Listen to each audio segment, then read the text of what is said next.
कवि आलोक दनवा ने अपनी कविता पतंग के माध्यम से मौसम परिवर्तन के कारण हुए अनुकूल परिवर्तनों को बताते हुए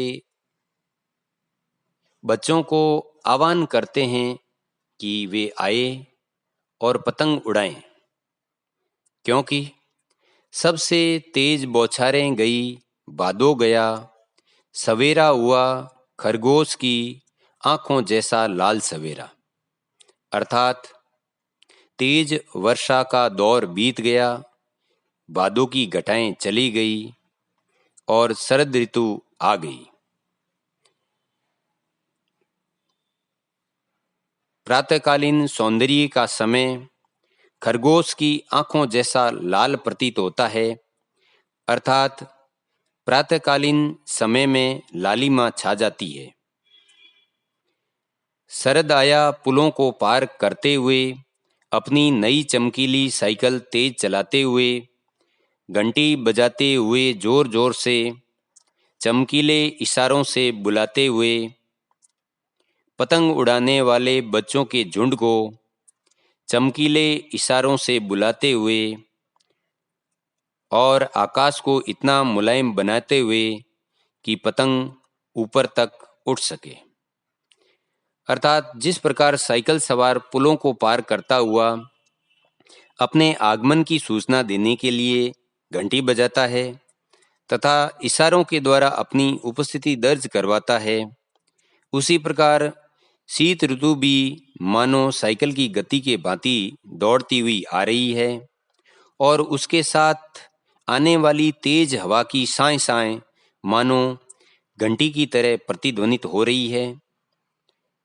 बर्फ के आवरण से चमकती चोटियां मानो बच्चों के झुंड को आकर्षित कर रही है तथा उन्हें कहती है कि अब आकाश मुलायम और खुला हो चुका है ताकि तुम पतंगों को उड़ा सको तथा ऊपर तक उठा सको। दुनिया की सबसे हल्की और रंगीन चीज उड़ सके, दुनिया का सबसे पतला कागज उड़ सके, बांस की सबसे पतली कमानी उड़ सके कि शुरू हो सके सीटियों, किलकारियों और तितलियों की इतनी नाजुक दुनिया। अर्थात ऐसे मनमोहक वातावरण में बच्चे पतंग को उड़ाएं, क्योंकि उनकी पतंग सबसे हल्की है, रंगीन है, उसका कागज पतला है, पतली उसकी कमानी है। ये सभी चीजें उसके उड़ने में और भी आसानी पैदा करती है। तब बच्चे आते हैं और पतंग उड़ाते हुए हंसते, दौड़ते, मस्ती करते हैं।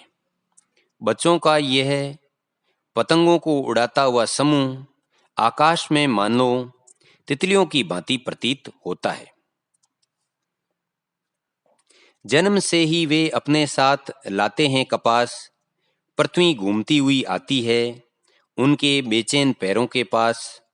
जब वे दौड़ते हैं बेसुध, छतों को नरम बनाते हुए, दिशाओं को मृदंग की तरह बजाते हुए, जब वे पेंग भरते हुए चलते आते हैं डाल की तरह लचीले वेग से अक्सर। अर्थात पतंग उड़ाते समय बच्चों का शरीर इतना हल्का हो जाता है तथा उनके पैर इतने मुलायम हो जाते हैं मानो वे कपास के बने हुए हैं। तभी तो वे धरती पर इस तरह बेसुध होकर दौड़ते हैं। घरों की छतों भी अब उन्हें नरम प्रतीत होती है और हर तरफ से आने वाले बच्चों के शोर और कोलाहल मानो चारों दिशाओं में मृदंग की तरह बजते प्रतीत होते हैं। बच्चों के उड़ते हुए पैर किसी पेड़ की लचीली शाखाओं की भांति लगते हैं। छतों के खतरनाक किनारों तक उस समय गिरने से बचाता है उन्हें सिर्फ उनके ही रोमांचित शरीर का संगीत, पतंगों की धड़कती ऊंचाई उन्हें थाम लेती है।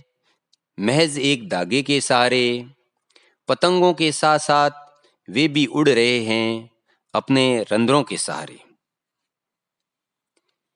इसी गुण और उत्साह के कारण शायद बच्चे पतंग उड़ाते समय भी छतों के खतरनाक किनारों से गिरने से बच जाते हैं। इसको बचाने में उनके रोमांचित शरीर का बड़ा योगदान होता है और साथ ही ऐसा प्रतीत होता है मानो पतंग के धागे की डोर से वे बंधे हैं और वह डोर उन्हें ऊंचाइयों में थामे बैठी है। आज बच्चे भी मानो पतंग के साथ उड़ रहे हैं और अपने इस मानसिक संकल्प के सहारे वे आज अनंत आनंद और खुशी का अनुभव कर रहे हैं। अगर वे कभी गिरते हैं छतों के खतरनाक किनारों से और बच जाते हैं तब तो और भी निडर होकर सुनहले सूर्य के सामने आते हैं। पृथ्वी और भी तेज घूमती हुई आती है उनके बेचैन पैरों के पास। कभी पतंग उड़ाते समय बच्चे जब गिर जाते हैं और गिरने के बाद भी उन्हें कम चोट आती है अथवा वे वापस तैयार होकर आते हैं तो पतंग उड़ाने का उत्साह उनका दुगना हो जाता है और जोश से पतंग उड़ाने के साथ वो निडर हो जाते हैं। उनके पैरों की तेज गति से मानो पृथ्वी आज तेज घूमती प्रतीत होती है। इस प्रकार कवि ने मौसम परिवर्तन के मनमोहक दृश्यों में मानवीकरण अलंकार का प्रयोग करते हुए बाल विज्ञान का जीवंत वर्णन पतंग कविता के माध्यम से किया है। धन्यवाद।